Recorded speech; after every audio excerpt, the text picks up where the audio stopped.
এবার আসো gear oil. কিসের অয়েল? Gear oil. অর্থাৎ অটো গিয়ারে গিয়ার অয়েল চেক করতে হয় গিয়ার লাগায়। কি লাগায়? গিয়ার লাগায়। তো অর্থাৎ ব্যাক গিয়ার লাগাই, গিয়ার অয়েলে গ্যাস টেনে চেক করতে হয়। চেক করে গিয়ার অয়েল যদি ঠিক থাকে, ঠিক থাকলো। আবার গিয়ার অয়েলগুলো দেখবা যে লাস কমে গেছে কিনা। অটো গিয়ারের গিয়ার অয়েল লাস কমে গেছে না দেখতে হবে। যদি লাস কমে যায়, লাসা না থাকে, ফাতলা হয়ে যায়, তাহলে গাড়ি বাট টানবে। কি টানবে? গাড়ি বাট টানবে। কি টানবে? বাট টানবে। তো তখন কি করতে হবে?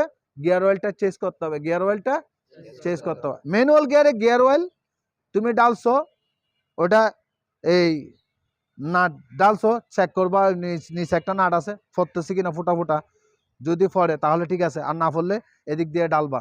ঠিক আছে। ম্যানুয়াল গিয়ারে গিয়ার অয়েল নিয়ে টেনশন করতে হয় না, কিন্তু অটো গিয়ারে গিয়ার অয়েল নিয়ে টেনশন করতে হয়। না কমে গেলে বাট ওই তোমার ওই লাস কমে গেলে গাড়ি বাট টানবে। বুঝে আসছে? তাহলে আমরা এখানে অয়েল কয় প্রকার, অয়েল কয়টা পাইছি? Gear oil, power oil, engine oil, brake oil, clutch oil. অর্থাৎ অয়েল সম্বন্ধে তোমাদেরকে আমি ধারণা দিতে পারছি। পাইছো?